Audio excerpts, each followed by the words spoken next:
Bonsoir, mesdames et messieurs. Je vous souhaite la bienvenue à cette séance extraordinaire du Conseil de ville de Victoriaville parce qu'on doit faire une séance spéciale pour adopter le programme d'immobilisation quinquennale de la ville de Victoriaville.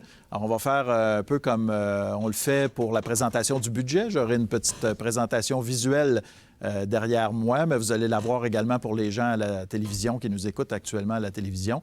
Vous allez pouvoir voir également ces images-là. Donc, c'est quand même une séance où je dois procéder à la vérification des présences. Maître Roy, je pense que tout est conforme. Et le seul sujet à l'ordre du jour, c'est l'adoption du programme quinquennal d'immobilisation pour les années 2020, 2021, 2022, 2023 et 2024. Il y aura également une période de questions qui va suivre cette séance spéciale, mais qui va porter uniquement sur le dossier présenté. Ensuite, on va faire notre séance régulière et là, à ce moment-là, tout va suivre son cours comme à l'habitude. Donc, j'ai quelques minutes quand même pour vous faire cette présentation qui va être disponible en ligne sur le site de la Ville de Victoriaville et sous embargo. Aujourd'hui, on l'a présenté aux médias également. Vous aurez l'occasion de pouvoir voir tous les détails de ce côté-là. Donc, pour l'année 2020, c'est plus de 18 millions de dollars que la Ville de Victoriaville va investir dans ces immobilisations.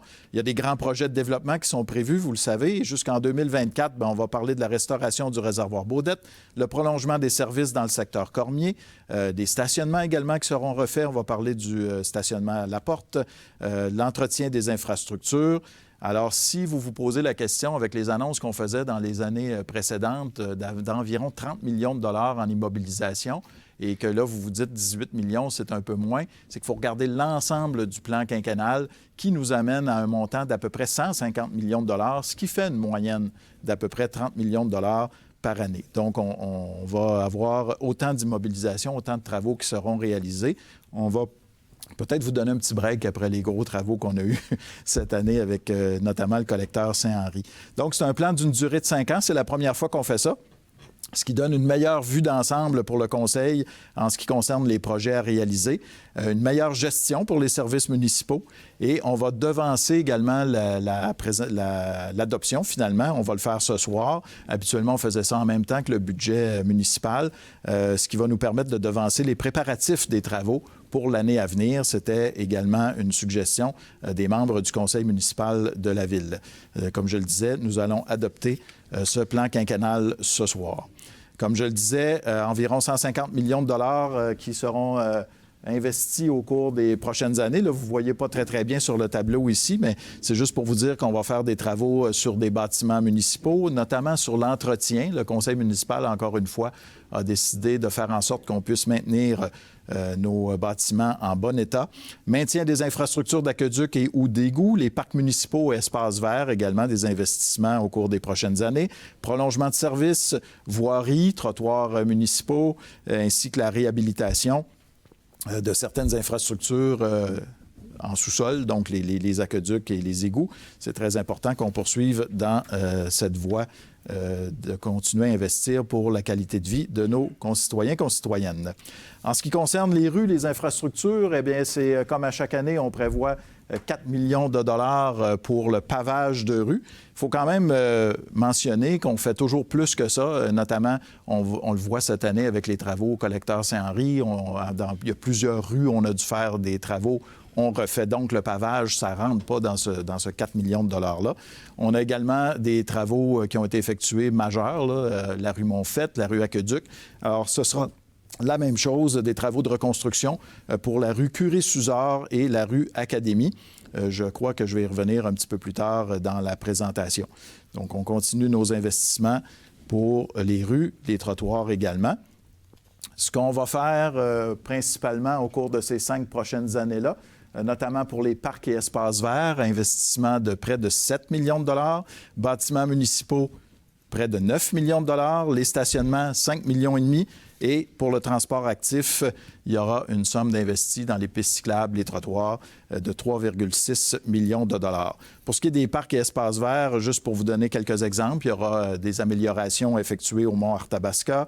On va avoir des haltes jasettes. Ce seront des endroits sur les pistes cyclables, par exemple, où les gens pourront s'arrêter parce que c'est interdit d'arrêter en plein milieu de la piste cyclable. Alors, on va installer des petites aires de repos. À certains endroits, il y aura une buvette également pour que les gens puissent se reposer à cet endroit-là. Il y aura des investissements boisés des Frères. On va commencer également à travailler dans la rivière Nicolette suite aux modifications qu'on avait faites au barrage. Il y aura des seuils d'enrochement qui seront installés aussi au cours des prochaines années. Pour ce qui est des bâtiments municipaux, comme je vous disais, c'est très, très important de préserver nos acquis. C'est important non seulement d'entretenir nos bâtiments, mais c'est important de les améliorer. Alors, vous verrez qu'au cours des années, il y aura des investissements faits. Ça peut être à la caserne des pompiers, ça peut être dans les bibliothèques. En fait, il va y en avoir des investissements. Le pavillon Agrisport, l'hôtel de ville, ici même où on se trouve, c'est un édifice qui a de l'âge et qui a besoin également de quelques travaux. Le centre communautaire également, etc. Les stationnements, on a annoncé des stationnements qui seront refaits. J'ai parlé du stationnement Pierre-Laporte. Alors, on va faire de ce stationnement un stationnement exemplaire. Ce sera cette année, en fait, en 2020, il ne faut pas que je me mêle. Et le stationnement Desjardins sera fait plus tard et ainsi de suite. Il faut refaire nos stationnements qui en ont bien besoin. Si je parle du Pierre-Laporte, je pense que je vais le dire un petit peu plus tard, mais c'est un stationnement qui date de 1970. Parmi l'ensemble des projets à réaliser, bien, il va y avoir le secteur Cormier. C'est ça aussi, bien annoncé depuis un bon moment, mais c'est maintenant que ça se passe. Donc, investissement majeur de ce côté-là. Il y a eu demande des gens du secteur pour avoir des services et nous avons répondu oui après une consultation également et des séances d'information. Alors, c'est un projet d'installation des services d'aqueduc et d'égouts pour 139 résidences qui sont situées sur les rues Carmen, Cormier, José, Mercier, Pronovo, Sonia, Stéphane et Suzy. Et on va réaliser ce projet-là sur 3 ans, donc entre 2020 et 2022. Pour la valeur des investissements pour 2020, ce sera près de 3 millions de dollars. Le stationnement Pierre-Laporte, j'en ai répondu. J'en ai parlé, excusez-moi, c'est le stationnement qui sera un stationnement éco-responsable avec la gestion des eaux pluviales, déplacement sécuritaire des piétons. C'est un stationnement qui a 50 ans, comme je le disais, et on va faire de quoi de beau là, avec un stationnement plus écologique également, qui permettra donc aux gens aussi de circuler de façon plus sécuritaire. Je pense que lorsque ça a été construit, c'était fait pour l'automobile, mais il faut quand même penser qu'on doit sortir de l'automobile. Et des fois, on n'est pas tout seul, on est avec les enfants, on a des personnes en perte de mobilité également. Donc, le stationnement sera mieux aménagé pour votre sécurité et que ça aille mieux pour vous déplacer également. Reconstruction de la rue Académie et reconstruction de la rue Curé-Suzard, phase 1. Il y aura donc des investissements majeurs de ce côté-là. Comme je l'ai dit, ça ne fait pas partie du 4 millions de dollars qui est investi pour les rues. Construction entre les rues Sainte-Victoire et du Parc pour ce qui est d'Académie. On va avoir une rencontre d'information d'ailleurs pour les gens du secteur. Ce sera le 27 novembre prochain. Autre rue, c'est Curé-Suzard. La phase 1 sera faite en 2020 et la phase 2 en 2021. La première phase, c'est entre les rues Giroir et Bois-Franc-Sud et la phase 2 entre Giroir et Laurier. On ne s'était pas inscrit là, mais ce sera fait. Et on en a parlé beaucoup, mais c'est maintenant que ça va commencer, la restauration du réservoir Baudette. En 2020, il y aura 1,8 million de dollars d'investis pour l'amélioration du drainage au dépôt à neige de la ville de Victoriaville. Et on va investir également pour les plans et devis. 2021, là, on donne un grand coup. On parle d'environ 21 millions de dollars pour la réserve d'eau brute qui sera construite dans le réservoir. Et dès 2022, on va commencer le dragage dans le réservoir Baudette. Autre projet clé en 2020, construction d'un parc, en fait, plus Il y a de résidences en fait, ça construit à Victoriaville, vous le savez, et on installe des parcs pour les résidents de ces nouveaux quartiers. Donc, le parc Meunier, qui sera construit à l'été 2020. C'est derrière le Canac, alors un nouveau secteur. Et puis, ce qui s'en vient en 2020 également, on prépare les plans et devis pour le parc Bellevue, qui n'a pas été... on s'en est pas... on l'a pas trop... en tout cas, on n'a pas trop touché au parc Bellevue depuis bien des années. C'était le parc de mon enfance, puis il se ressemble encore. Donc, on va avoir en 2021 des travaux majeurs pour 840 000 $ dans le parc Bellevue. Alors, comme je le disais, les documents vont être disponibles en ligne. Il est presque...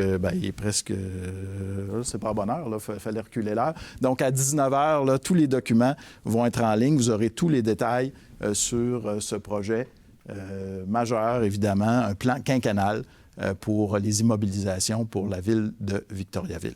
Alors, voilà qui complète ces informations. Juste pour vous dire que nous avons prévu également l'adoption de ce projet-là. Je vais reprendre ma place. Et j'ai besoin d'un proposeur et d'un appuyeur pour le plan quinquennal. J'ai Mme Pilon, appuyée par M. Paulin. Et il y a une période de questions prévue précisément sur le plan quinquennal. Alors, si vous avez des questions dans la salle, vous pouvez vous présenter et nous adresser vos questions sur ce sujet. Sinon, nous allons procéder à la levée de la séance et tout de suite se préparer pour la séance publique qui va suivre la séance régulière. Alors, je vais lever cette assemblée avec M. Poisson et M. Côté. Puis, dans quelques instants, on se retrouve pour la séance. Malheureusement, je dois enfiler le gilet des voltigeurs de Drummondville. Je vous expliquerai ça pourquoi. Bonsoir, mesdames et messieurs. Bienvenue à cette séance régulière du Conseil municipal pour le mois de novembre. Vous voyez bien, et je vous présente toutes mes excuses d'être affublé de ce chandail, mais que j'ai perdu un pari. En fait, habituellement, c'est en séries éliminatoires qu'on va faire des gageures avec nos collègues des autres municipalités, mais vous savez que la Ligue de hockey junior majeur du Québec a instauré ça là, depuis quelques saisons, des week-ends de rivalité, et on avait... la chance de jouer contre les voltigeurs de Drummondville récemment et les Tigres ont perdu. En fait, ils ont perdu en fusillade, donc ils ont fait 1 point, mais 1 point sur une possibilité de 4, ce qui fait en sorte que j'avais gagé avec le maire de Drummondville, Alexandre Cusson. Il y en a un des deux qui allait porter le chandail de l'autre équipe pour la séance suivante et c'est moi l'heureux élu. Et quand même, on a gagné quelque chose parce que dans le petit concours, là, la petite gageure amicale, il y avait la foule qui était la plus nombreuse qui donnait quelques points. Ça a été à Victoriaville qu'il y a eu plus de gens pour le match, mais ça n'a pas donné assez de points. Il y avait la foule la plus bruyante également, mais bon, les voltigeurs ont gagné donc ces 2 matchs, ce qui fait en sorte que je vais honorer, évidemment, ma gageure. Je ne sais pas si vous le voyez parce que c'est rouge sur rouge, mais je porte... le coquelicot également, puisqu'on est en novembre. Vous savez qu'on a fait une cérémonie récemment avec les membres de la Légion royale canadienne, filiale 86 Arthabasca. Et c'est le temps, là, vous allez pouvoir vous procurer des coquelicots. Vous allez les retrouver souvent à l'épicerie. Ils vont en vendre. Alors, le mois de novembre est le mois pour se souvenir. Et je vous parlerai tantôt dans nos événements également de la cérémonie du jour de souvenir qui va avoir lieu, comme à l'habitude, à Victoriaville. Et petite subtilité, j'ai quand même mis le logo de la ville de Victoriaville ici. J'ai mon épinglette. Donc, je ne perdrai pas trop de votes. Alors, merci de votre compréhension. Je vous souhaite la bienvenue, comme je l'ai dit. Vous savez, sur une note plus sérieuse, avec ce qui s'est passé au cours des derniers jours avec la tempête automnale, on a fait une mise au point ce matin. Toute la fin de semaine, on a suivi la situation de très près à Victoriaville.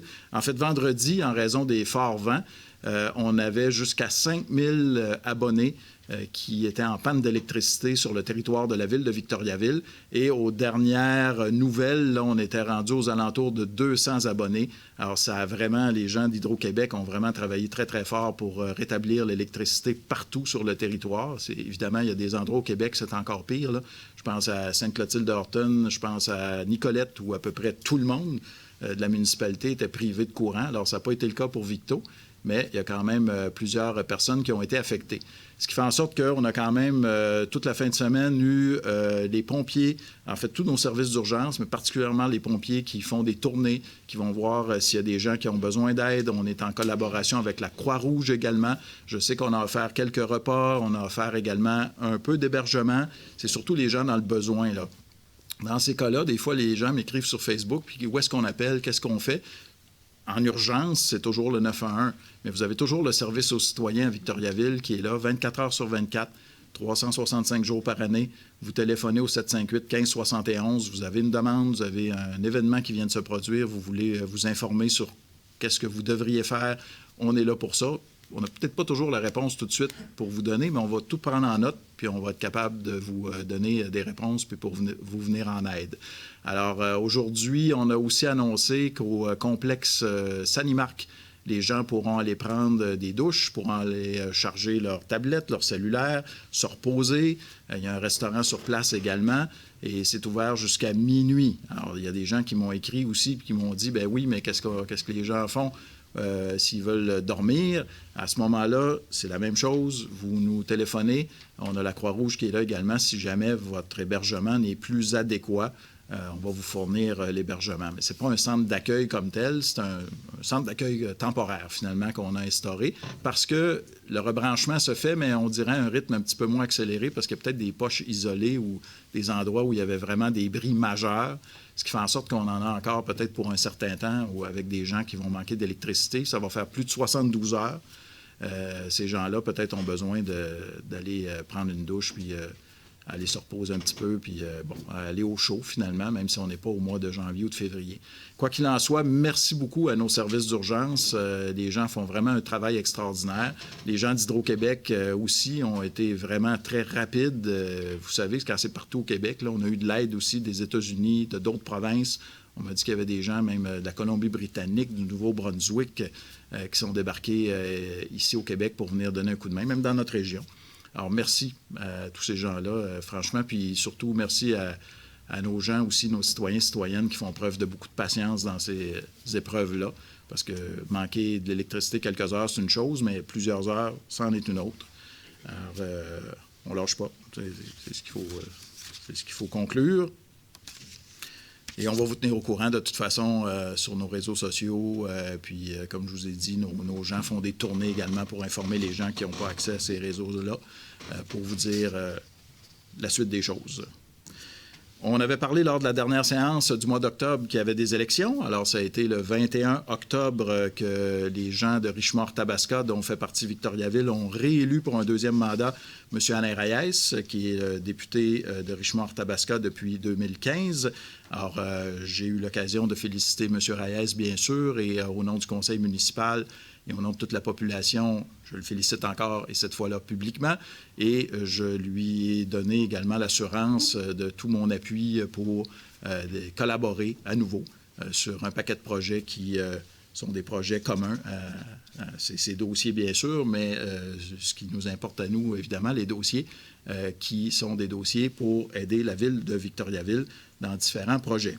Alors, voilà pour ces félicitations. Et puis, bien, félicitations à tous les candidates qui se sont présentés également. On sait que ces gens-là mettent, pour plusieurs, en tout cas, ceux qui prennent la peine de faire une campagne électorale, mettent leur trip sur la table, puis travaillent d'arrache-pied pour faire passer leurs idées. Alors, ce sont des gens qui méritent aussi nos félicitations. Puis, félicitations au gouvernement qui continue, mais cette fois-là, de façon minoritaire. Ce serait peut-être trop long que je vous en parle, mais je sais un peu comment ça fonctionne. On a eu... il y a un rapport de force intéressant quand même, mais ça se peut qu'on retourne en élection un petit peu plus vite. Rapport mensuel des permis de construction pour le mois d'octobre, ça a été un très bon mois. Dans le nombre de permis, ça a été à peu près l'équivalent que ce qu'on a eu l'an dernier. 100 permis comparativement à 119 en 2018. Il y a eu 79 logements de créés cette année comparativement à 29 en 2018. La valeur déclarée, par contre, est de loin supérieure à ce qu'on a connu l'an dernier, soit 19,3 millions de dollars comparativement à 6 millions l'année passée. Il y a 6 permis dont la valeur déclarée est de plus de 500 000 $ ce mois-ci, totalisant à eux seuls 82 % des valeurs totales déclarées. Il y a la construction d'une habitation multifamiliale de 47 logements au 155 boulevard Labbé-Nord. C'est un montant quand même de 6,2 millions de dollars. Construction d'un bâtiment agricole pour 3,1 millions de dollars. L'agrandissement de l'entreprise GRIB, qui est sur Pierre-Roux-Est, pour 2,2 millions. Construction d'une habitation multifamiliale, cette fois de 14 logements sur la rue Boutette. Donc, on continue le projet dans l'écoquartier pour une valeur de 2 millions de dollars. Il y a des rénovations également qui sont faites à l'hôpital, l'imagerie, l'échographie, pour un petit peu moins de 950 000 $. Il y a également un concessionnaire automobile, soit Subaru, qui a investi 848 000 $. Construction d'une habitation multifamiliale de 6 logements sur la rue Thibault pour 560 000 $. Pardon. Le résumé, donc, pour les 10 premiers mois de l'année, 1227 permis ont été émis cette année comparativement à 1480 l'année passée.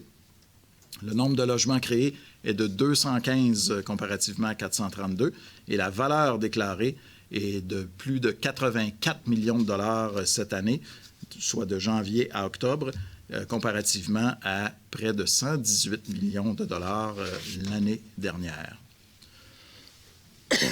Je m'excuse. Je vais prendre une gorgée de notre bonne eau. Et pourquoi je dis ça? Bien, je ne sais pas si vous avez à l'écran l'occasion, je ne veux pas risquer de débarquer de là, mais l'occasion de voir ces plaques-là que nous avons reçues tout récemment, puisque nous avons eu des honneurs pour nos usines d'eau potable et de traitement des eaux usées. 2 plaques, donc, qui sont là. Une pour une 8e année consécutive, la Ville de Victoriaville a reçu de Réseau Environnement une attestation de niveau 5 étoiles pour son eau potable. Cette reconnaissance, évidemment, rejaillit sur l'ensemble de la ville. On se fait une fierté de faire connaître la qualité de notre eau. Et c'est un concours, si on veut, qui se passe à travers le Québec. Et il n'y a personne qui a eu 8 années consécutives une qualité d'eau de 5 étoiles. En nouveauté, cette année, le Réseau Environnement a aussi attribué des notes pour la qualité du travail en épuration des eaux usées. Alors, l'équipe de l'usine d'épuration des eaux usées, Achille Gagnon, a obtenu une note de 2 étoiles. Vous allez me dire 2 sur 5, mais non, c'est 2 sur 2.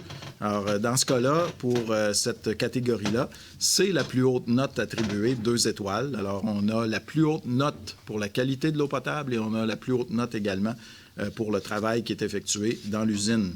Je tiens bien sûr à féliciter l'ensemble du personnel du service de l'environnement qui contribue à offrir aux résidents de Victoriaville une eau de première qualité, tant à la filtration qu'à l'épuration et jusqu'à notre robinet.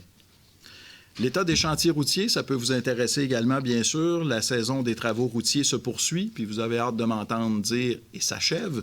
Oui, c'est le cas. Bois-Franc-Nord, par exemple, la 2e couche de pavage a été posée mercredi passé.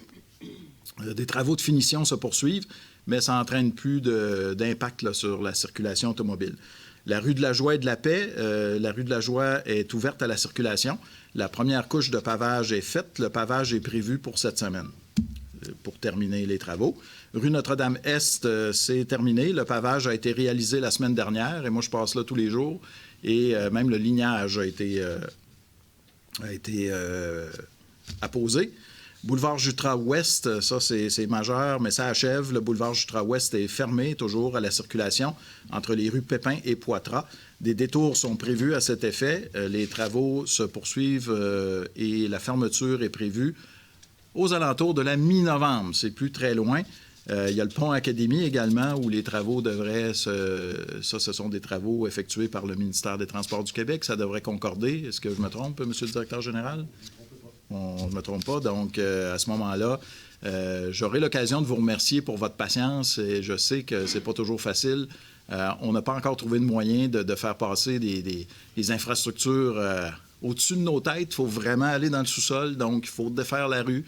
Il faut faire ces travaux-là. Vous savez pourquoi, notamment pour notre parc industriel, en raison aussi de la croissance de notre ville. Il y a plus de population. Et il y a également des mesures environnementales du gouvernement du Québec qui font en sorte qu'on ne peut plus non plus avoir des déversements dans la rivière. Ces travaux-là étaient vraiment nécessaires. Et je sais que ça a causé des désagréments. Je suis moi-même, et je pense qu'on l'est tous ici, des automobilistes. On rage un peu tout ça parce qu'on n'a pas autant de trafic que ça habituellement, mais ça va finir par finir. Puis il y a même des gens, des fois, en fait, sur les réseaux sociaux, je me fais planter, mais en personne, les gens me disent « ça va être beau quand ça va être fini ». Fait que on a des deux, là, mais merci sérieusement pour votre patience. Plusieurs activités et événements signalés sur le territoire au cours des prochaines semaines. Cette semaine et celle du 17 novembre, ce sera la collecte des surplus de feuilles. Le 9 novembre, j'en parlais lors de l'introduction, ce sera la cérémonie du jour du souvenir, ici même à l'Hôtel de Ville, au Cénotaphe. Le 10 novembre, notre collègue Marc Morin va nous en parler à la fin de, j'allais dire de l'émission, mais à la fin de la séance de la journée Hop la Ville. La semaine du 11 novembre, dernière collecte régulière du Bac brun. Le 14 novembre, rendez-vous littéraire intitulé « Plaisir d'écrire, bonheur de lire » à la bibliothèque Charles-Édouard Mayotte. Quand on a beaucoup à dire. Le 24 novembre, activité en marge de la Journée mondiale de l'enfance. Les détails seront annoncés cette semaine en conférence de presse. Le 28 novembre, déjà, ce sera l'illumination du sapin à l'Hôtel de Ville. Alors, on vous invite en grand nombre. Mes collègues, d'ailleurs, vous êtes tous invités. Je compte sur votre présence là, pour l'illumination du sapin de Noël. Le 30 novembre, ce sera le défilé de Noël au centre-ville. Et déjà, on va parler de l'interdiction de stationner dans les rues. Ce sera à compter du 1er décembre. Mais vous savez que depuis quelques années, on a instauré ce nouveau système où, s'il n'y a pas de tempête en vue, vous allez pouvoir stationner vos véhicules. Donc, on va vous répéter ça là, lorsque le mois de décembre sera arrivé. Allons pas trop vite. Alors, voilà pour ces informations pour l'introduction de notre séance du Conseil. Vous avez remarqué que c'est Maître Roy qui est avec nous ce soir, puisque Maître Arcan est à un colloque. Il faut toujours que nos gens se forment. C'est toujours important. Excusez-moi, là, je suis en train de taper mon mot de passe. Je n'ai pas le choix. Ça s'est éteint. J'y reviens. Les présences ont donc été prises et nous allons procéder donc à l'adoption de l'ordre du jour à 2.1. Oui, il y a un ajout à Oui. 15.1, la suspension d'un employé. Parfait. Aux affaires nouvelles. Oui, aux affaires nouvelles. Est-ce que j'ai proposeur et appuyeur, Mme Pilon et M. Gauthier? Merci. Procès-verbaux. On y va avec le procès-verbal, l'adoption du procès-verbal de la séance tenue le 7 octobre 2019. Est-ce que c'est conforme? M. Paulin et Mme Lambert. 4.1. Adoption d'une résolution proclamant la ville de Victoriaville à titre de municipalité alliée contre la violence conjugale. Alors, c'est une demande d'appui formulée par le regroupement des maisons pour femmes victimes de violences conjugales à l'effet de proclamer la ville de Victoriaville municipalité alliée contre la violence conjugale. Attendu que la Charte des droits et libertés de la personne reconnaît que tout être humain a droit à la vie, ainsi qu'à la sûreté, à l'intégrité et à la liberté de sa personne, à l'article 1, attendu que dans la sphère privée que ce droit est le plus menacé pour les femmes et qu'en 2014, statistiques les plus récentes qu'on a trouvées, les services de police du Québec ont enregistré 18 746 cas d'infraction contre la personne en contexte conjugal.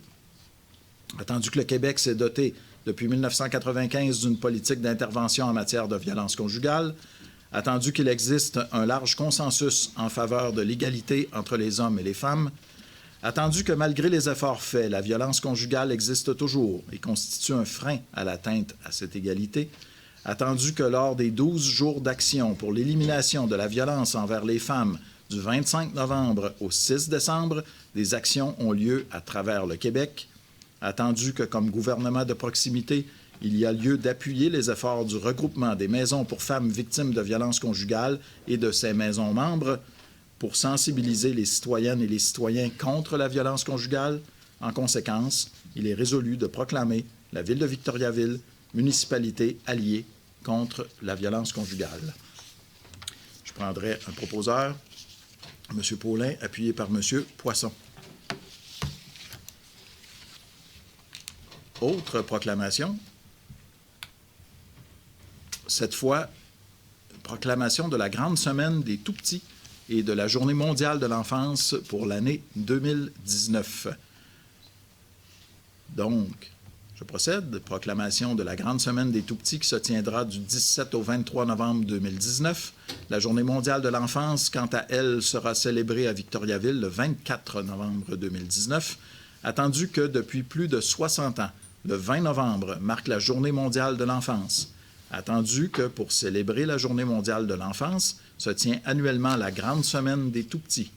Attendu que cette semaine marque une occasion de communiquer et de susciter le dialogue sur l'état de bien-être et de développement des Tout-Petits, de mettre en lumière des initiatives locales, régionales et nationales qui soutiennent la petite enfance et de mobiliser l'ensemble de la société.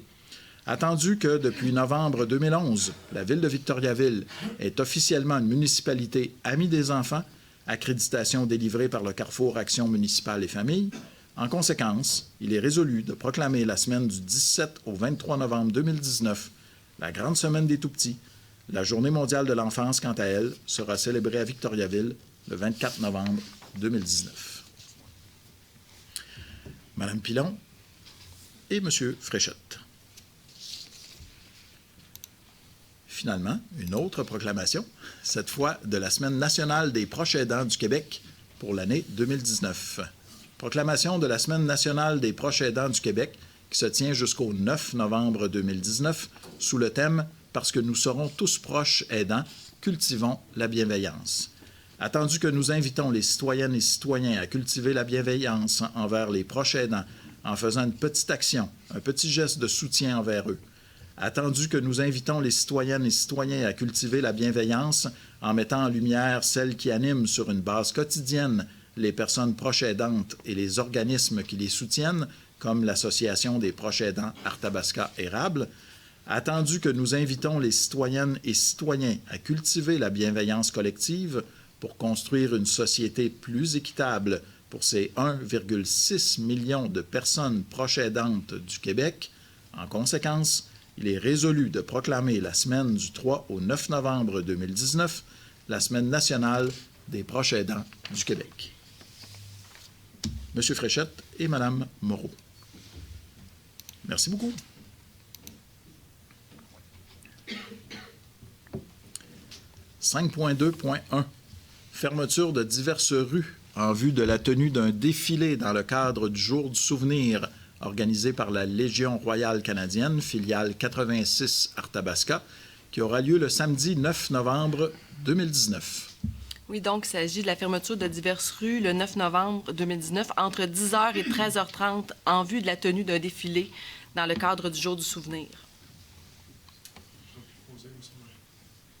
Monsieur Côté, Monsieur Poisson.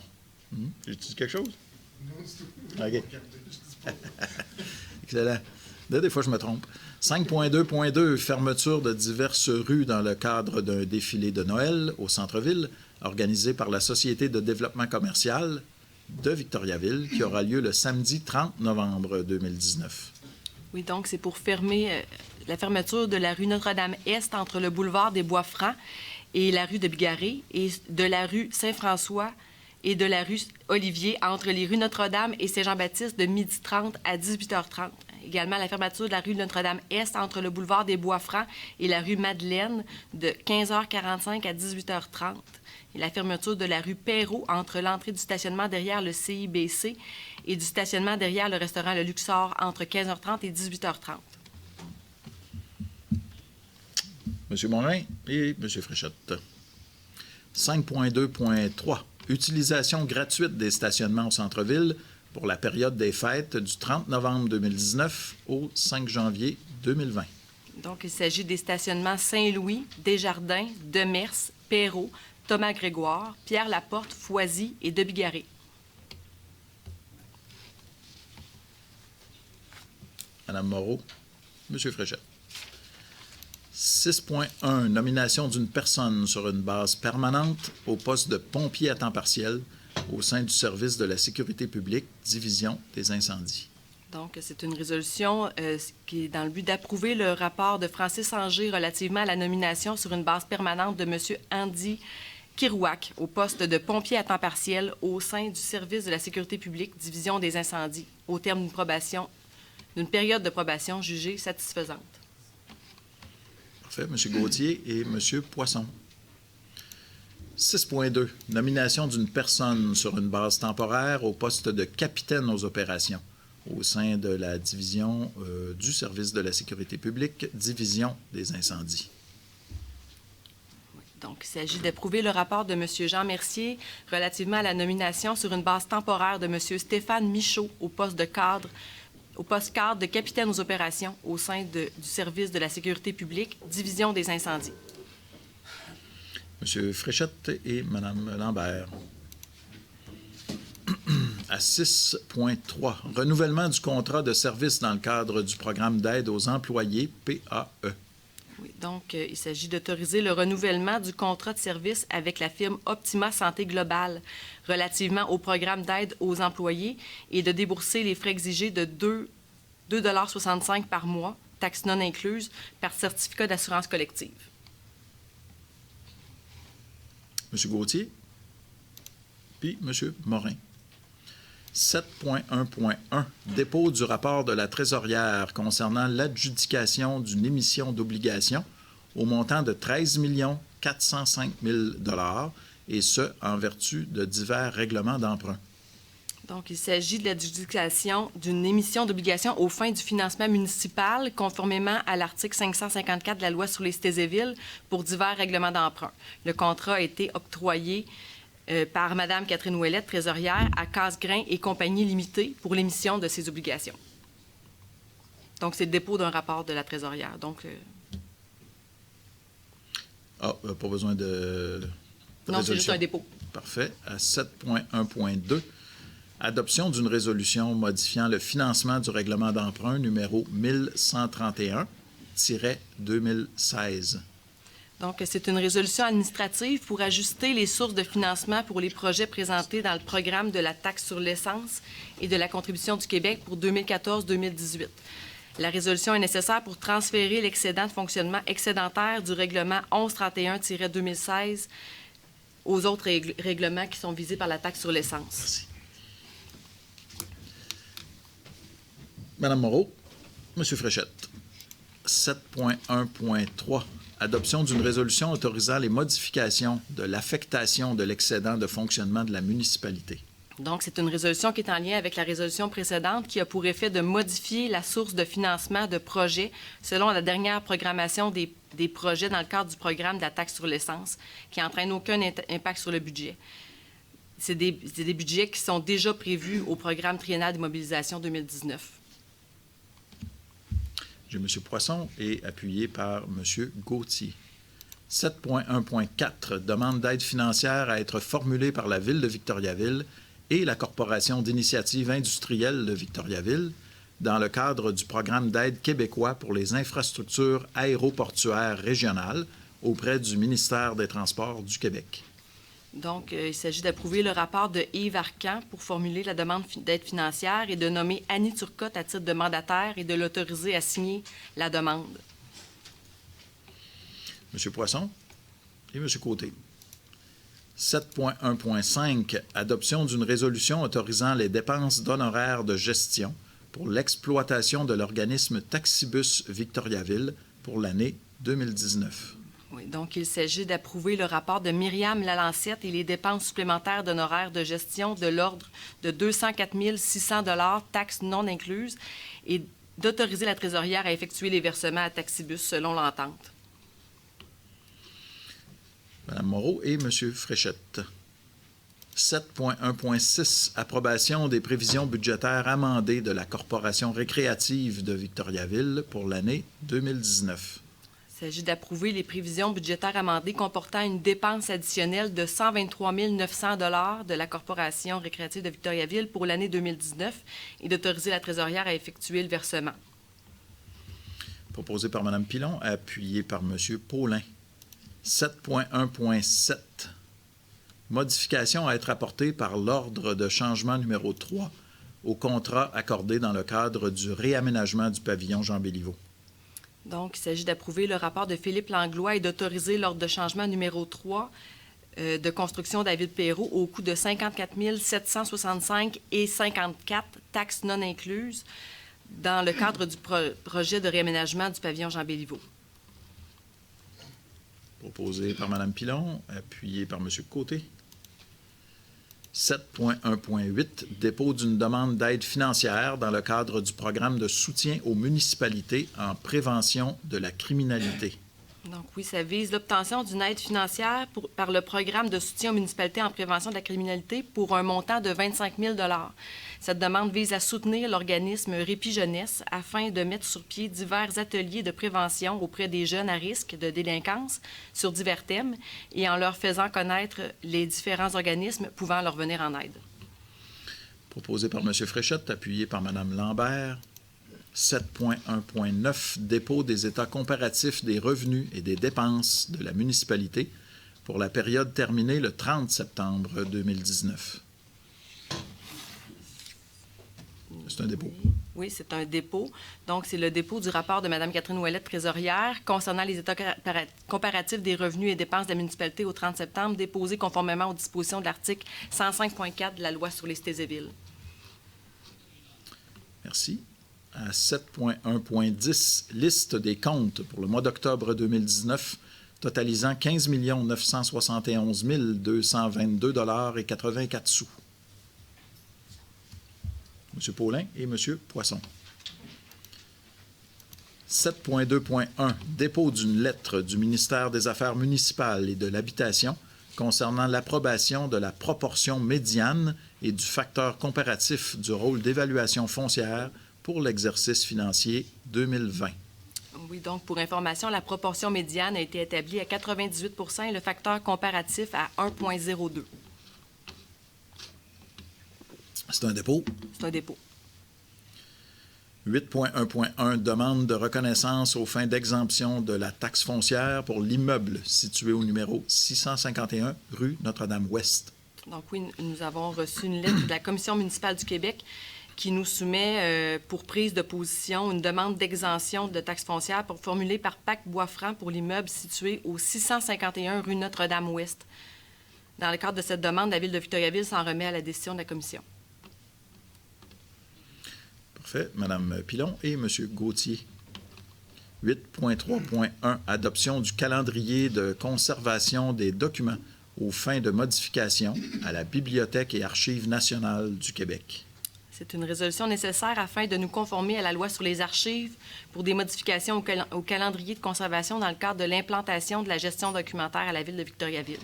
Donc, il y a lieu d'approuver le rapport de M. Jonathan Poirier, archiviste, et de l'autoriser à signer le calendrier de conservation modifié relativement à l'addition ou la modification des délais légaux des documents municipaux et à soumettre ce calendrier ou toute modification à l'approbation de Bibliothèque et Archives nationales du Québec.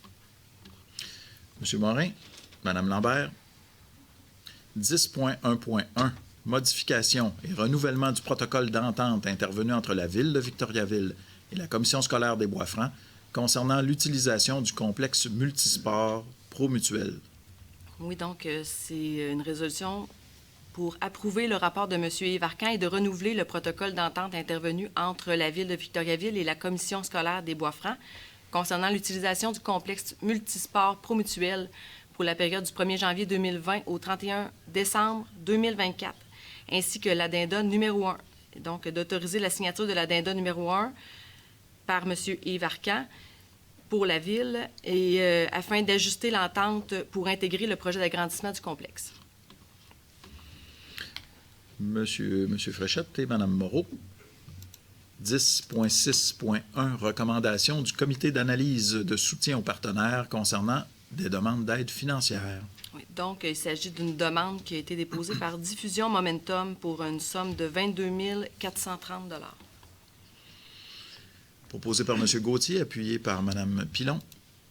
10.6.2, demande d'admissibilité au soutien municipal formulée par l'organisme Albatros Bois-Franc-Érable dans le cadre de la politique d'admissibilité au soutien municipal de la Ville de Victoriaville.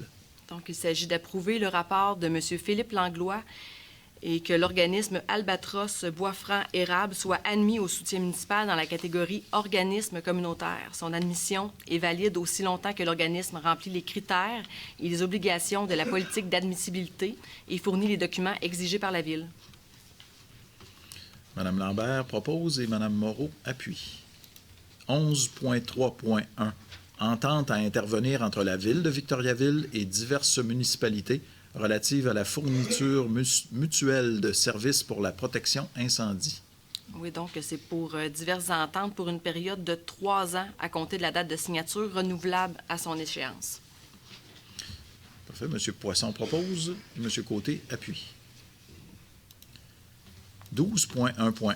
Demande d'aide financière à être formulée dans le cadre du programme Fonds pour l'infrastructure municipale d'eau, FIMO, en vue de l'exécution des travaux d'aqueduc, d'égouts et de voirie sur la rue de l'Académie. Oui, donc il s'agit de rescinder la résolution numéro 331-06-19 et d'autoriser M. Éric Bégin à signer pour et au nom de la Ville de Victoriaville tout document requis à cet effet. Mme Lambert et M. Morin. 12.1.2. Demande d'aide financière à être formulée dans le cadre du programme Fonds pour l'infrastructure municipale d'eau, FIMO, en vue de l'exécution des travaux d'aqueduc, d'égouts et de voirie sur la rue Curé-Suzard, entre la rue Giroir et le boulevard des Bois-Francs-Sud. Il s'agit de rescinder également la résolution numéro 332-06-19 et d'autoriser Éric Bégin à signer pour et au nom de la Ville de Victoriaville tout document requis à cet effet. Proposé par Mme Lambert et M. Fréchette appuie. 12.1.3, je pense. Ça, oui. Je suis rendu là? Oui, point 1.3. Merci. Je voulais voir si vous suiviez. Bon vieux gag. Demande d'aide financière à être formulée dans le cadre du programme Fonds pour l'infrastructure municipale d'eau, FIMO, en vue de l'exécution des travaux d'aqueduc, d'égouts et de voirie sur la rue du Curé-Suzard entre les rues Laurier-Est et Giroir. Donc, il s'agit d'autoriser M. Éric Bégin à signer pour et au nom de la Ville de Victoriaville les documents requis pour la demande. M. Poisson et M. Gauthier. 12.1.4. Demande d'aide financière à être formulée dans le cadre du programme Fonds pour l'infrastructure municipale d'eau, FIMO, en vue de l'exécution des travaux d'aqueduc, d'égouts et de voirie sur la rue Madeleine. Donc, c'est d'autoriser M. Éric Bégin à signer pour la Ville de Victoriaville les documents requis pour la demande. C'est chez qui, ça? Chez où? M. Fréchette, Mme Moreau? Chez les deux. Parfait. 12.1.5. Dépôt auprès du ministère des Affaires municipales et de l'Habitation de la programmation de travaux prévus pour les années 2019 à 2023 dans le cadre du programme de la taxe sur l'essence et de la contribution du Québec, la TEC, pour les infrastructures d'eau potable, d'eau usée et de voirie locale. Donc, c'est d'approuver la programmation des travaux et d'autoriser Mme Karine Guérard à soumettre le tout au ministère des Affaires municipales et de l'Habitation aux fins d'approbation et l'autoriser à signer pour la Ville de Victoriaville les documents. C'est un dépôt? Non, c'est pas un dépôt. Mais c'est écrit dépôt, mais c'est pas un dépôt. Parfait. Monsieur Paulin, on n'a pas de chance. Mme Pilon. Merci. 12.1.6. Présentation de la reddition de comptes dans le cadre du programme d'aide à la voirie locale, volet projet particulier d'amélioration concernant l'exécution des travaux exécutés sur la rue des Hospitalières. Donc, il s'agit d'approuver le rapport de Mme Karine Guérard et les dépenses au montant de 264 581,83 relatives à l'exécution des travaux d'amélioration réalisés et aux frais inhérents admissibles, et d'autoriser Mme Karine Guérard à soumettre la demande de versement de subvention auprès du ministère des Transports du Québec. M. Morin. M. Fréchette. 12.2.1. Adoption d'une résolution modifiant les règles de régie interne du Comité du patrimoine. Donc, ça modifie les règles quant au mandat des membres, la composition et la qualification des membres, ainsi que la durée de leur mandat. Mme Pilon. M. Poisson. 12.3.1 jusqu'à 12.3.10. Il s'agit de demandes de dérogation mineure, en commençant par la première, à 12.3.1. Demande de dérogation mineure concernant l'immeuble situé au numéro 40, boulevard Arthabasca Est. Oui, il s'agit d'une demande Oui, le comité recommande d'accorder la dérogation mineure formulée au paragraphe B, conditionnellement à ce que le terrain soit pourvu de 2 arbres dans la partie de terrain correspondant à la cour avant. Donc, pour 12.3.2, demande de dérogation mineure concernant l'immeuble situé au numéro 17 rue Picard. C'est une demande de Mme Suzy Desharnais et de M. François Charret concernant l'immeuble que j'ai mentionné. Il est recommandé d'accepter la demande. Pour 12.3.3, donc c'est une demande par Home Depot Holding Inc. concernant l'immeuble situé au numéro 160 boulevard Arthabasca Ouest. La demande, le comité recommande d'accepter la demande. Le numéro 12.3.4, donc c'est une demande qui est formulée par Mme Magali Parizeau et M. Marc-André Robert concernant l'immeuble situé au numéro 97 rue Métivier. Et le comité recommande d'accepter la demande. Ce ne sera pas très long.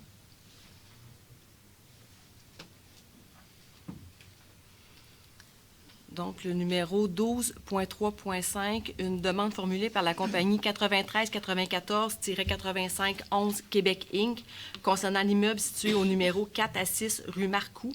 La demande, le comité recommande que la demande soit acceptée conditionnellement à l'obligation d'implanter et de maintenir une haie de végétaux à feuillage permanent le long de la ligne latérale droite de terrain à partir de celle du 8 rue Marcoux jusqu'à la limite avant du terrain conformément aux dispositions réglementaires en vigueur. Le numéro 12.3.6, c'est une demande de Mme Louise Deblois et de M. Gilles Dumais concernant l'immeuble situé au numéro 7 rue Gagnon. Le comité recommande d'accepter la demande. Le numéro 12.3.7, c'est une demande de Immeuble 7 Lacouille Inc. concernant l'immeuble situé au numéro 575 boulevard des Bois-Francs-Sud. Le comité recommande que la demande soit acceptée. Le numéro 12.3.8, c'est une demande de la Commission scolaire des Bois-Francs concernant l'immeuble situé au numéro 605 à 625 rue Notre-Dame-Est. Et le comité recommande d'accepter la demande. Le numéro 12.3.9, une demande émanant de M. François Vallière concernant l'immeuble situé au numéro 20 rue des Bois. Le comité recommande que la demande soit acceptée conditionnellement à ce que le nombre de bâtiments complémentaires de type remise soit limité à un seul bâtiment. Le numéro 13.3.10. 12.3.10. Une demande émanant de Hélène Charret et de M. Pierre Naud concernant l'immeuble situé au numéro 18 rue Nancy. Le comité recommande que la demande soit acceptée. Donc, est-ce qu'il y a des gens qui sont présents dans la salle pour les dérogations mineures que je viens d'énumérer? Si vous avez une interrogation, un commentaire à faire, vous pouvez vous présenter au lutrin puis nous poser votre question. Il faudrait aller au lutrin, qu'on puisse vous entendre. Si vous voulez vous identifier, s'il vous plaît. Bonjour, Kevin Pépin du 11 rue Marcoux. En fait, c'est concernant la dérogation mineure qu'on a entendu parler concernant les HETSED.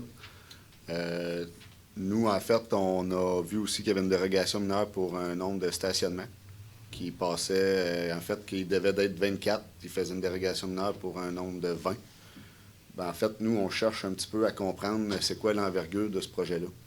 Parce qu'on, là, 2 mois, c'était une belle maison avec 2 logements. Puis on démolit cette maison-là, les arbres qui viennent avec. On fait une dérogation pour un 24 stationnement. Nous, dans une petite rue bien tranquille, sur la rue Marcoux, on s'exile de la ville. Ce qui se dit, c'est un 6 logements. Mais semblerait-il que c'est un 21 à la base, ils partent de 16. On veut savoir qu'est-ce qu'il y en est. Est-ce qu'on parle juste de stationnement ou on parle d'un édifice à 3 étages ou à 4 étages? Je pense que ça va avoir des répercussions pour beaucoup de gens ici, là, de la rue Marcoux. Excusez mon ignorance, je ne sais pas si c'est là que je dois parler. Oui, c'est parfait. C'est ça. C'est ça. La rue Marcoux, c'est une petite ville, c'est une petite rue bien tranquille. C'est toutes des maisons à 1 étage. Je sais qu'il y a des gens dans cette rue-là qui ont fait des demandes dernièrement pour des 2 étages. Ça a été refusé. Le seul logement qui a 2 étages, il est sur le boulevard Gamache. Puis là, ben, on s'enligne pour un 3 étages. Beaucoup de circulation. comme on disait, des beaux arbres matures qui vont être coupés, parce que je prétends que s'ils n'ont pas de place pour 24 stationnements, il n'y aura plus beaucoup de végétation à cet endroit-là. Parking souterrain, on monte en hauteur. Les gens ils ont tous des balais de 10 pieds d'eau, mais malgré là, il n'y en aura plus d'intimité. Nous, on veut s'opposer à ce projet-là, ou du moins peut-être faire diminuer la grosseur de ce bâtiment-là. Résidence étudiante, je ne suis pas certain que ça a sa place dans la rue Marcoux pour le cégep, l'agriculture, le domaine de l'agriculture. Donc, on aimerait en savoir plus. Je prétends qu'il va y avoir d'autres dérogations concernant ce projet-là. Chose certaine, nous autres, on va s'opposer pour le 24 stationnement. C'est sûr que vous avez des droits. Le zonage, par contre, nous indique dans ce secteur-là que on a le droit d'avoir des édifices à 3 étages. Ça se peut qu'il y ait eu des refus pour d'autres, mais ça dépend toujours du projet, évidemment. Okay. Si vous me dites qu'il y a des 2 étages qui ont été refusés, c'est sûrement pas en raison du nombre d'étages. À ce moment-là, le conseil de ville s'en remet aux recommandations du CCU, le comité d'urbanisme, le comité consultatif d'urbanisme, qui nous recommandait d'accepter ces dérogations-là. Les questions que vous soulevez, pour en savoir un peu plus, etc., nous, ici au Conseil, puis avec les informations que nous a données votre conseiller municipal, M. Poisson également, on n'a aucun problème à reporter cette demande de dérogation-là, puis on pourra vous donner de plus amples informations aussi sur le projet. Évidemment, il faut que le promoteur donne les informations également. Ça, ça serait en fait d'avoir les bonnes informations. Parce oui, on les connaît, là, mais on aura l'occasion, effectivement, d'ici le mois prochain, de vous faire une présentation de ça, si vous le désirez. Absolument. On le désire. On veut savoir qu'est-ce qu'il va y avoir là dans les prochaines années, puis la construction que ça va engager. Je comprends très bien. Oui. Vous comprenez aussi qu'il y a des besoins aussi. La ville, j'en parle souvent, la ville est en croissance. On a effectivement l'Institut d'agriculture biologique, vous en avez fait mention qui est installé tout près. Donc, il y a toujours de plus en plus de besoins pour du logement. Alors, c'est la raison pour laquelle le Conseil doit se pencher aussi sur ces demandes-là de construction multi-logements et non pas seulement des résidences unifamiliales. Mais j'entends vos interrogations. Je comprends que vous n'êtes pas seul également, puis on n'a pas de problème à reporter cette décision-là. Je pense qu'il y a des secteurs attitrés pour ça dans le coin, et puis effectivement, il y a une question de pollution visuelle, pollution du bruit, c'est tout ça. Puis on est très verts, nous autres aussi. Il faut comprendre le point de vue du promoteur. On essaye de gérer ça pour le mieux. Okay. C'est un équilibre. C'est parfait, je vous remercie. Merci à vous, monsieur. Bonne soirée. Est-ce qu'il y en a d'autres qui avaient pour des dérogations mineures, des commentaires, des questions?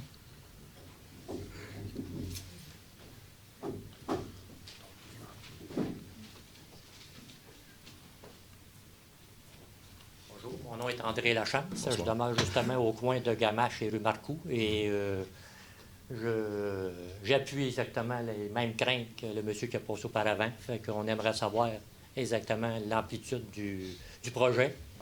Et puis, comme on disait, c'est un milieu tranquille qui était résidentiel. C'est tous des bungalows. Je ne verrais pas pourquoi on se ramasserait avec un 16 ou un 24 logements. Et c'est ça, garder notre verdure puis notre quiétude. Fait qu'on veut en savoir plus sur le projet. Merci. Je vais répondre la même chose que j'ai répondu à monsieur. D'accord. Est-ce que ça va pour ça?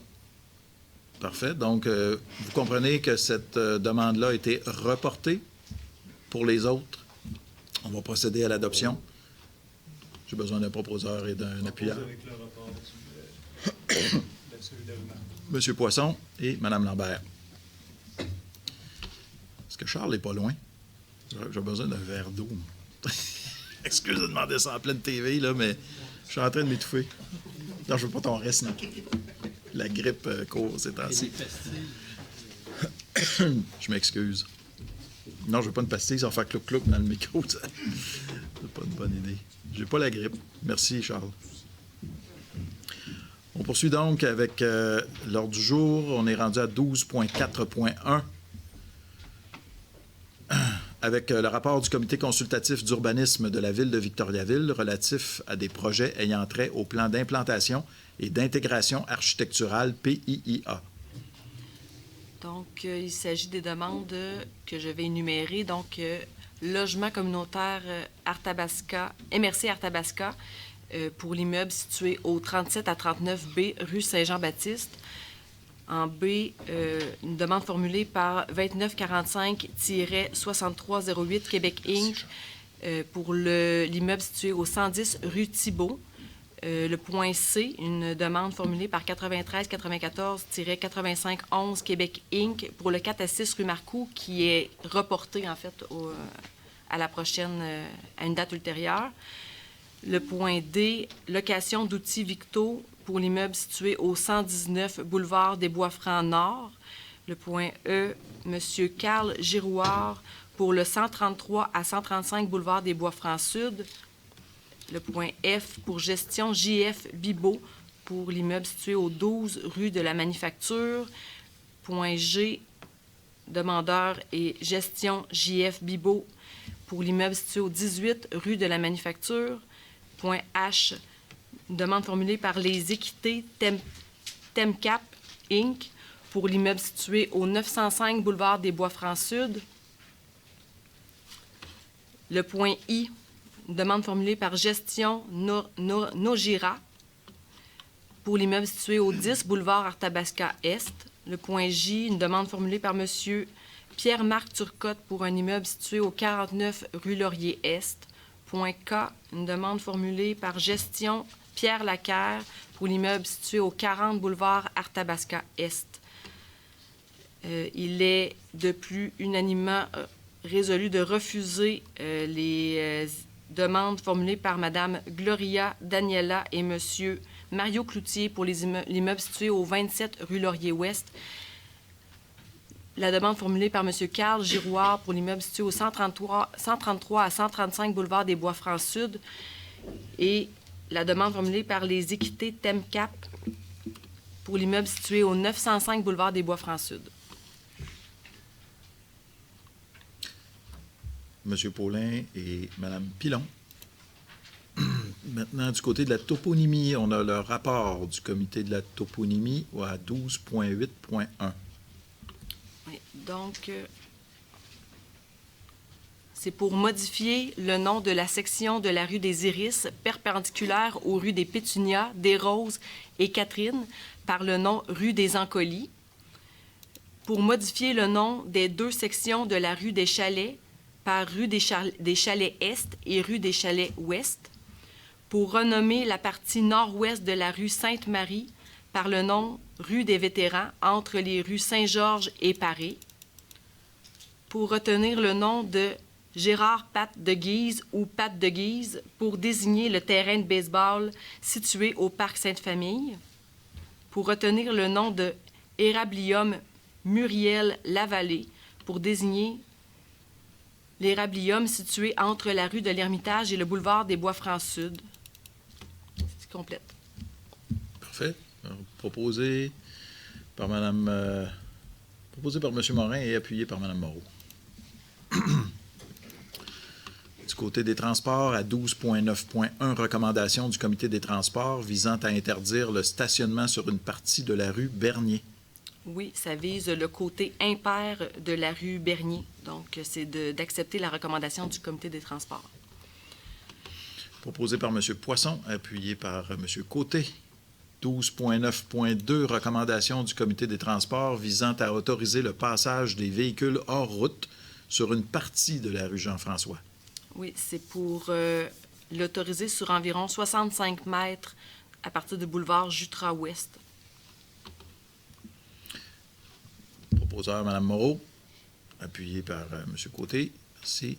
12.9.3, recommandation du comité des transports visant à aménager un passage pour piétons sur la rue Carignan. Ça ne sera pas très long. Oui, donc, c'est à la sortie de la résidence située au numéro 60 de la rue Carignan.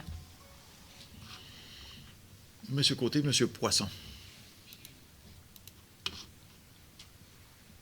12.9.4, recommandation du comité des transports visant à formuler une demande au ministère des Transports du Québec afin d'apporter des modifications à l'intersection du boulevard Pierre-Roux-Ouest et de la route de la Grande Ligne. Donc, il s'agit d'ajouter un feu piéton du côté nord de l'intersection, de procéder à l'ouverture de la glissière du côté nord-est pour permettre le passage de piétons et de permettre à la Ville de Victoriaville d'installer des aménagements pour piétons dans l'emprise du ministère des Transports du Québec du côté nord-ouest de l'intersection. Madame Pilon et Monsieur Paulin. 13.1.1, modification d'une condition dans le cadre de l'aide financière accordée à l'organisme Copernic pour le réservoir Baudette. Oui, en fait, c'est de retirer une condition qui était prévue à la résolution numéro 287-05-19, qui était à l'effet que la Ville demeure propriétaire des stations hydrométriques. Monsieur Fréchette et Monsieur Morin. 13.2.1, modification au contrat de service professionnel accordé à la firme Pluritech dans le cadre de la mise à niveau de l'usine d'épuration des eaux usées Achille-Gagnon, phase 2. Donc, il s'agit d'autoriser la modification à être apportée par l'avenant numéro 6 au contrat accordé à Pluritech pour les services professionnels d'ingénierie dans le cadre de la mise à niveau pour un coût de 49 614,27, taxes non incluses. Monsieur Gauthier, Madame Pilon. 14.1.1, avis de motion à être donné d'un règlement remplaçant le règlement numéro 50-1994 relatif à la circulation des véhicules automobiles, au stationnement et à l'usage des voies publiques et dépôt du projet de règlement numéro 1314-2019. Oui, donc il s'agit d'une refonte réglementaire afin de faire la mise à jour, de mettre à jour en fait la réglementation en matière de circulation et de stationnement. Les principales modifications visent les pistes cyclables ainsi que la concordance avec le Code de la sécurité routière en matière de stationnement. Je vais donner l'avis de motion, c'est bon. Merci, M. Côté. 14.1.2, avis de motion à être donné d'un règlement modifiant le règlement numéro 1224-2018 établissant les dispositions réglementaires à être appliquées par la Sûreté du Québec sur le territoire de la municipalité et dépôt du projet de règlement numéro 1315-2019. Donc, ce règlement vise à intégrer les nouvelles dispositions du règlement de circulation mentionnées au point précédent dans le règlement d'application de la Sûreté du Québec. Madame Pilon. 14.1.3, adoption du règlement numéro 1309-2019, modifiant le règlement numéro 1199-2017 concernant la paix, l'ordre et la sécurité publique sur le territoire de la Ville de Victoriaville. Donc, c'est l'adoption du règlement modifiant les fausses alarmes pour la Sûreté du Québec. À quelqu'un, M. Poisson et M. Gauthier. 14.1.4, adoption du règlement numéro 1310-2019, modifiant le règlement numéro 1198-2017 concernant les nuisances et l'insalubrité. Donc, c'est le règlement qui ajoute les graffitis à la liste des nuisances. Parfait. Monsieur Morin et Monsieur Fréchette. 14.1.5, adoption du règlement numéro 1311-2019, modifiant le règlement numéro 1224-2018, établissant les dispositions réglementaires à être appliquées par la Sûreté du Québec sur le territoire de la Ville de Victoriaville. Donc, c'est concernant les deux règlements précédents, concernant les fausses alarmes et les graffitis qui sont intégrés au règlement d'application de la Sûreté du Québec. Madame Lambert et M. Poisson. 14.1.6, adoption du règlement numéro 1312-2019, modifiant le règlement de construction numéro 1263-2019 et le règlement relatif aux permis et aux certificats numéro 1264-2019. Donc, c'est pour l'adoption du règlement qui vient modifier certaines dispositions concernant les normes de construction durable et les constructions inachevées ou abandonnées. Madame Lambert et Madame Moreau. 14.1.7, adoption du règlement numéro 1313-2019 visant à lutter contre la propagation de la grille du frêne sur le territoire de Victoriaville. Tout est dit. M. Poisson et Mme Pilon. 14.2.1, renouvellement du mandat d'un représentant municipal au sein de l'Office municipal d'habitation de Victoriaville-Warwick. Donc, il s'agit de renouveler le mandat de M. Yves Arcan à titre de représentant municipal au sein du conseil d'administration de l'OMH Victoriaville-Warwick à compter du 1er janvier 2020, et ce pour la durée du mandat établi par les règlements de l'organisme. M. Paulin et M. Fréchette. 14.2.2, entente à intervenir entre la Ville de Victoriaville et la Sûreté du Québec concernant l'obtention des services de 4 cadets pour la saison estivale 2020. Donc, c'est une demande qui est formulée à chaque année. Sauf que là, on passerait de 2 à 4 cadets. On passerait de 2 à 4 cadets. Oui. Tu veux proposer, toi, Alexandre? C'est ça. Et M. Poisson. Merci. En fait, la demande, c'est de doubler. On aurait dit bien l'année passée. Ça avait été trop vite. C'est parfait. 14.2.3, adoption d'une résolution d'appui à la MRC d'Arthabasca concernant le dépôt d'une demande d'aide financière dans le cadre du volet 2 du programme de soutien à la démarche MADA, Municipalité Amie des aînés. Donc, c'est une résolution qui a pour but d'appuyer la MRC d'Arthabasca qui a convenu de déposer une demande collective de soutien financier dans le cadre du volet 2 du programme de soutien à la démarche MADA auprès du ministère de la Santé et des Services sociaux et de reconnaître que les travaux qui découlent de ce volet du programme MADA seront réalisés sous la coordination de la MRC d'Arthabasca. M. Paulin. Mme Moreau. Tout. 14.2.4, nomination d'un représentant municipal au sein de l'organisme Taxibus Victoriaville. Donc, il s'agit de désigner Mme Myriam Lalancette à titre de secrétaire trésorière et M. Jean-Christophe Morin à titre de représentant municipal au sein de l'organisme. M. Poisson, appuyé par M. Fréchette. 14.2.5, nomination d'un substitut du maire au sein du conseil de la MRC d'Arthabasca. Donc, il s'agit de rescinder la résolution numéro 720-12-17 et de désigner le conseiller Alexandre Côté à titre de substitut du maire au sein du conseil de la MRC d'Arthabasca pour la durée du mandat établi par les règlements de l'organisme. Mme Lambert, personne d'autre? C'est unanime. Mme Pilon. Est-ce que vous m'aimez? Il y en a au moins 2. Ça en prend pas beaucoup. Gagner une élection avec ça, c'est pas suffisant, mais pour... ben oui, bravo, merci Alexandre d'avoir accepté. Aux affaires nouvelles, 15.1. Oui, donc il s'agit d'entériner la suspension sans solde de l'employé numéro 03 20 04 00 66. Proposé par M. Poisson, appuyé par M. Gauthier. 16.1. On est rendu aux interventions des membres du conseil municipal. J'ai M. Paulin. Veux-tu quelque chose avec ça? Je vais lui passer la parole. Merci, Monsieur le maire. Je profite de cette intervention. Vous savez, depuis maintenant 1 an, je vous parle de cet anniversaire qu'on célèbre à Victoriaville, 20 ans de politique d'accessibilité universelle. Donc, depuis l'an dernier, on a continué à multiplier nos actions en faveur de la participation sociale des personnes handicapées, mais également marque de commerce de Victoriaville de toute personne en situation de handicap. Vous savez, on a l'habitude de dire que chez nous, l'accessibilité universelle, c'est de la poussette à la marchette, donc pas seulement pour les personnes handicapées, mais bien celles qui vivent en situation de handicap.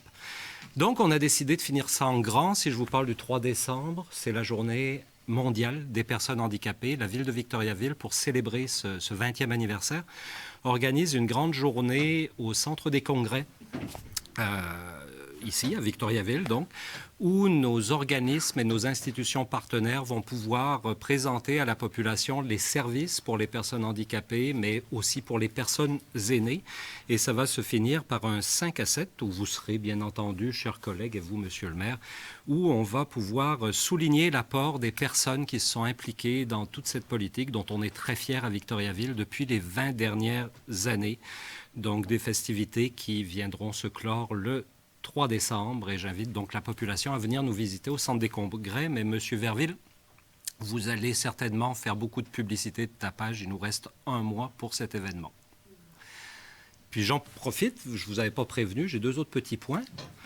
Un petit point, vous portez un chandail de nos amis de Drummondville.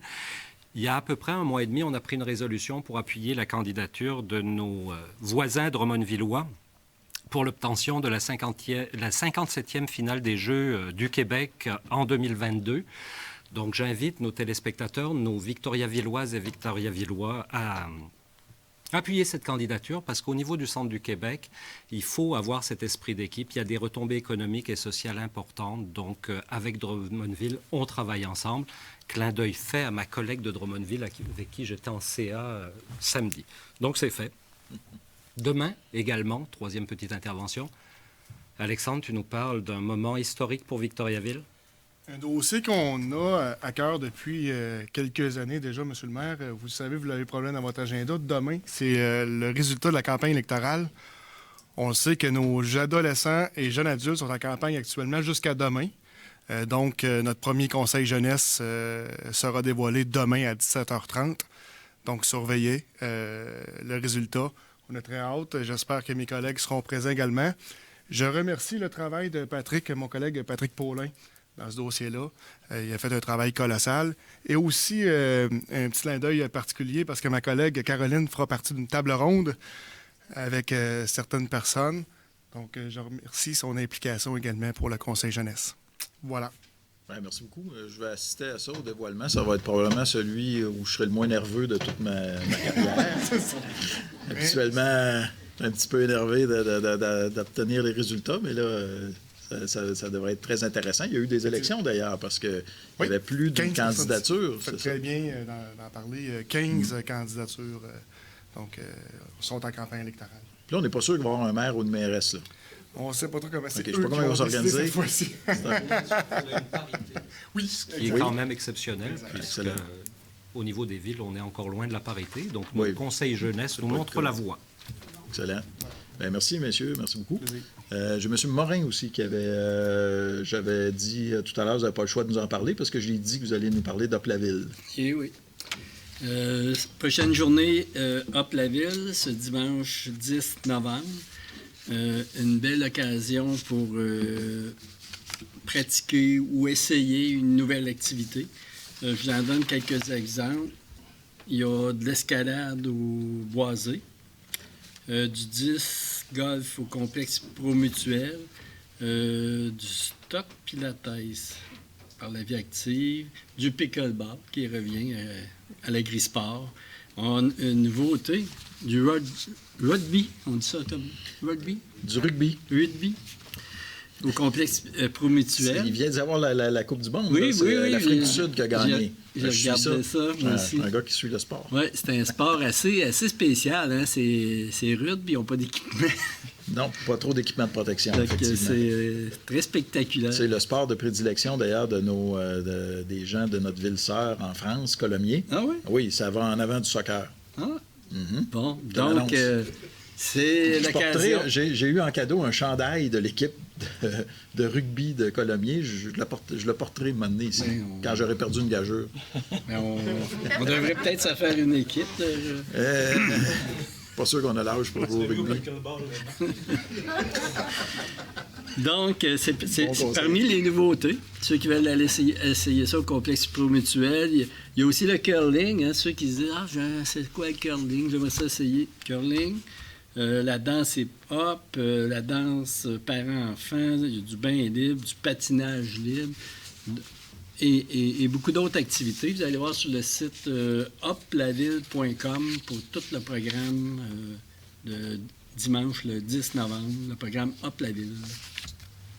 Merci beaucoup de ces informations. Monsieur Fréchette? Oui. Tiens, Ben oui. une surprise. Ça me fait plaisir. Ben, en fait, je voulais juste revenir sur, en début de séance, M. le maire m'a parlé que c'était la Semaine nationale des proches aidants. Donc, en fin de semaine, samedi, j'ai eu l'occasion de donner une conférence aux proches aidants. Le thème, c'était sous le thème de la bienveillance, bien entendu. Donc, je veux quand même ressouligner le beau travail que ces gens-là font. Et si vous avez des gens proches aidants dans votre entourage, c'est une belle occasion cette semaine de les remercier, de leur offrir aussi du support, parce que c'est des gens qui donnent beaucoup de leur temps, beaucoup d'énergie. Donc, une belle occasion, si vous connaissez des gens proches aidants dans votre entourage, de faire un petit coucou, les remercier, peut-être poser une action envers eux. C'est toujours... on n'en dit jamais trop. Vous avez bien fait de le ressouligner. Merci, M. Fréchette. Autre chose, chers collègues? Même si vous ne me l'aviez pas dit, je vous le permets. Merci beaucoup.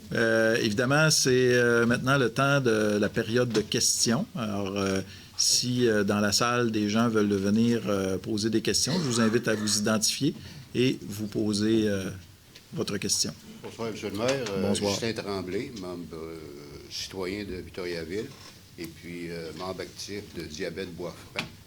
Vu qu'on fait de la publicité, c'est fait que je voulais juste signaler à la Ville, pour profiter de la visibilité du Conseil, que le 7 novembre, il va y avoir un dépistage à Grande Place pour les diabétiques, ainsi qu'une marche symbolique le 14 novembre. Alors, j'invite la population en grand nombre de venir, ainsi que le Conseil à participer à cette démarche-là. Bien, je vous remercie, M. Tremblay. Ça aurait dû être dans mes notes, alors ça me permet de le souligner. D'ailleurs, j'imagine, habituellement, on a... C'est pas grave, Charles. Oui, on a le drapeau. On va hisser le drapeau de Diabète Bois-Franc. L'Hôtel de Ville. Ça sera le 12? Oui, après le jour de survie. Parfait. Et effectivement, je n'ai pas mon agenda, il faudrait que je regarde, mais je sais que j'ai déjà marché. Alors, ça va me faire plaisir. Si je suis dans le coin, là, je vais certainement me faire un devoir d'aller marcher. Puis on invite toute la population à participer. Merci. Merci beaucoup. Il va y avoir le bleu dans le centre-ville aussi. Là, la semaine. Sûrement l'Hôtel de Ville en bleu aussi. Merci beaucoup. Bonsoir, madame. Bonsoir. Bonsoir à tout le monde. Bonsoir, mesdames. Bonsoir, messieurs. Bonsoir, monsieur le maire. Mon nom, c'est Joanne Allard. Je fais partie du comité féministe de la Maison des femmes.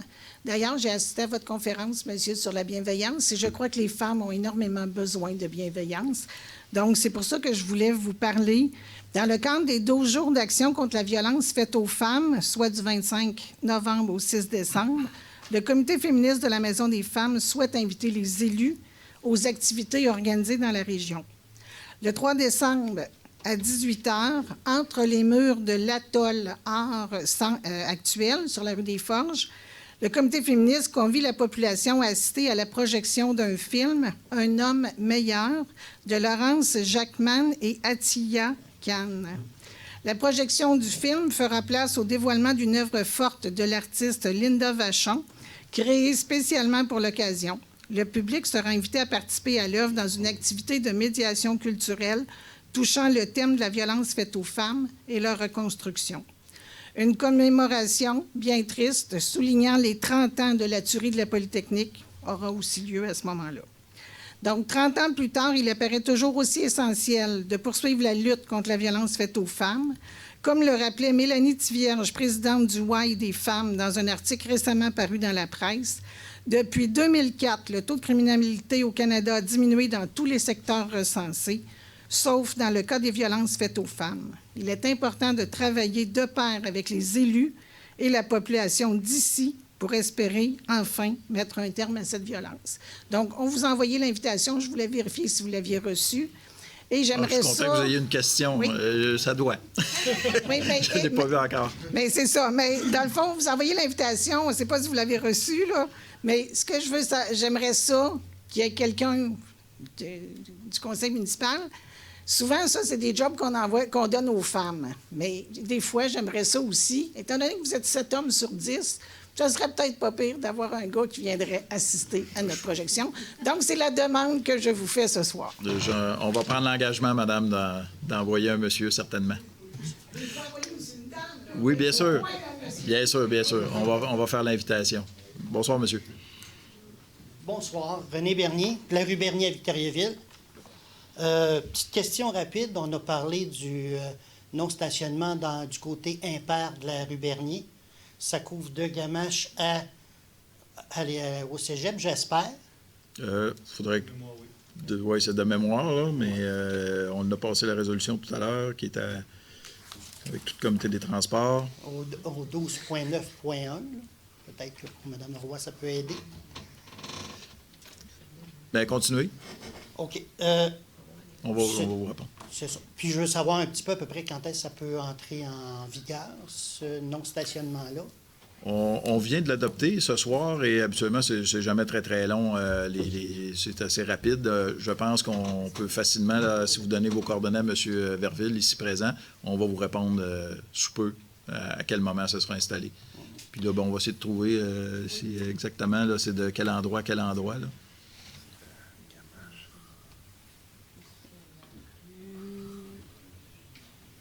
En attendant, j'aurais peut-être un autre petit commentaire. Bien sûr, allez-y, M. Verville. Vu que c'est une zone d'enseignement, c'est pas une zone scolaire, je comprends ça, mais j'espère que les déneigeurs vont peut-être prioriser la rue Bernier le matin avant que les étudiants viennent stationner, parce que par les années passées, on voyait la rue Félix-Leclerc déneigée, mais pas la rue Bernier. Là, je pense qu'on a autant, si c'est pas plus, d'étudiants qui passent avec des véhicules. Fait que peut-être que pour l'entretien, parce que c'est une rue qui est très étroite, ça a été mentionné. J'ai quelqu'un du comité des transports qui a l'air d'avoir une réponse pour vous. Oui, en fait, quand on a eu la réflexion à savoir si on mettait ça d'un côté sur la rue Bernier, il y avait une question de sécurité aussi de déneigement. Donc, il y avait la difficulté de nos camions de déneigement, effectivement, d'opérer de façon sécuritaire dans le secteur. Puis pour répondre à votre question, désolé pour l'attente, mais effectivement, c'est tout la longueur de la rue Bernier à partir de Gamache jusqu'au garage. C'est parce que je pose cette question-là pour donner une autre réponse aussi. C'est que le cégep ont des équipements agricoles, puis des fois, ça prend large. J'ai vu des équipements qui n'ont même pas passé dans la rue. Il a fallu qu'ils tournent de bord, retourner chez Remorquage Bouchard pour être capable de prendre la rue Croteau parce que ça ne passait pas. C'était tellement large. Bien, on a pris bonne note de vos suggestions. Je pense que vous avez eu des réponses, en tout cas. Puis pour ce qui est du moment où ça sera installé, les interdictions, on va vous tenir au courant. C'est ça. Juste un autre petit commentaire, mais qui est peut-être positif, parce qu'on a des signaleurs au coin de Jutra, Gamache et Carignan. Et moi, j'aimerais peut-être lui donner un coup de chapeau à ces gens-là parce qu'ils font un travail. Je vais prendre l'expression d'enfer parce qu'ils font tout un travail, puis c'est pas toujours évident, mais ils sont tellement bons, entre autres ceux-là. Je dis pas que les autres, la ville, les signaleurs sont pas bons, mais eux autres, ils font un travail parce que je passe régulièrement.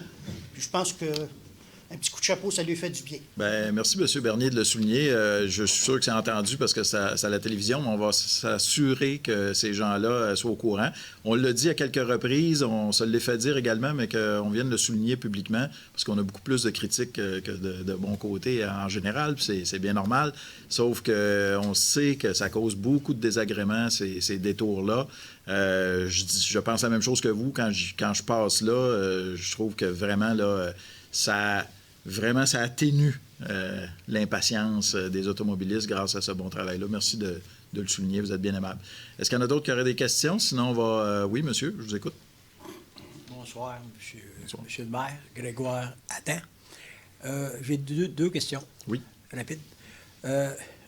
Sur la rue Antoinette, là j'ai un stationnement de la ville, mais si la neige est enlevée, ils ont le droit de parquer. S'il n'y a pas de...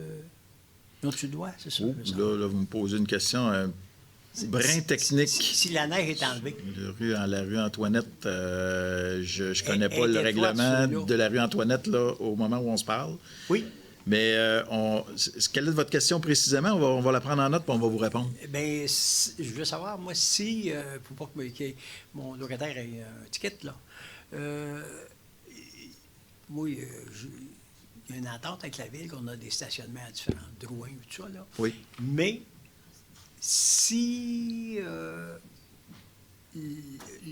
la neige est ramassée, il peuvent-tu parquer s'il n'y a pas de neige, il ne tombe pas de neige? Bien, c'est parce qu'il y a deux choses. Il y a notre règlement de nuit concernant l'hiver qui commence le 1er décembre, puis là, il y a des possibilités de le faire. Mais dans ce cas précis-là, ce que je vais faire, je vais vous demander, la séance achève. De toute façon, M. Verville, qui est assis ici, va jaser avec vous, va prendre vos questions en note, puis on va vous répondre comme il faut. OK. Ouais, votre autre question, c'est? Oui. C'est un nouveau locataire, moi, je ne voudrais pas le... Je comprendrais bien. Je comprendrais bien. Et l'autre question, c'est que moi, je n'ai pas écouté la première séance là, pour les rues et tout ça. Sur la rue Antoinette, encore, l'an passé et cette année, il était convenu qu'il faisait la rue. Là, ce qu'on a annoncé ce soir, c'est vrai qu'on a encore annoncé qu'on... Bien, je ne l'ai pas attendu, c'est pour ça que je suis venu. Non, parce qu'on ne les a pas nommés non plus, fait que vous n'avez rien perdu. Ah, OK. C'est qu'on a annoncé encore une fois qu'on aurait des investissements de 4 millions de dollars pour le pavage de rue, sauf que vu qu'on fait l'annonce plus tôt qu'à l'habitude, c'est un petit peu plus tard là, qu'on va venir avec les rues qui seront pavées. J'ai dit, je l'ai échappé, j'ai dû m'emmener au conseil direct. Il n'y a pas de problème. Merci beaucoup. Vous ne l'avez pas échappé. Merci. Bonne soirée, monsieur. Est-ce que d'autres personnes auraient des questions? Sinon, on va procéder à la levée de la séance. Je vous remercie beaucoup d'une bonne participation ce soir du public. Merci d'être présent. C'est très agréable. On sait que c'est agréable également parce qu'il y a beaucoup de gens qui nous écoutent à la maison, mais on ne vous voit pas. Alors, je suis encore désolé pour le chandail des voltigeurs. J'ai perdu une gageure. Je veux juste dire une chose, par exemple. J'ai à date, contre mon collègue Alexandre Cusson, j'ai un petit peu plus de gains là, parce que j'ai déjà gagné, effectivement, des séries éliminatoires. Et aussi, rappelez-vous, la classique hivernale, un match à l'extérieur qui avait lieu à Drummondville. Et la gageure était pas mal plus le fun. C'est que le drapeau de la ville de Victoriaville avait flotté à l'hôtel de ville de Drummondville pendant 24 heures. Alors, vous savez, je perds pas tout le temps. Là. Grâce au Tigre, cette fois-là, bien sûr, j'avais... Ah, c'est la fois que j'ai été le plus hué dans ma vie de politicien aussi. Quand j'ai été présenté sur la glace avant le match, je l'ai pris comme un compliment. Il y avait quand même beaucoup de gens de Victoriaville qui ont fait un petit peu contrepoids également ce soir-là. Alors, on dit ça, c'est pour rire, mais on fait ça pour se taquiner, c'est bien agréable, mais je vais l'enlever tout de suite à la fin de la séance. Merci, chers collègues, merci, mesdames et messieurs, merci à la maison d'avoir été présents. On se dit à bientôt pour une autre séance du Conseil qui aura lieu cette fois-là au début du mois de décembre. Bonne soirée.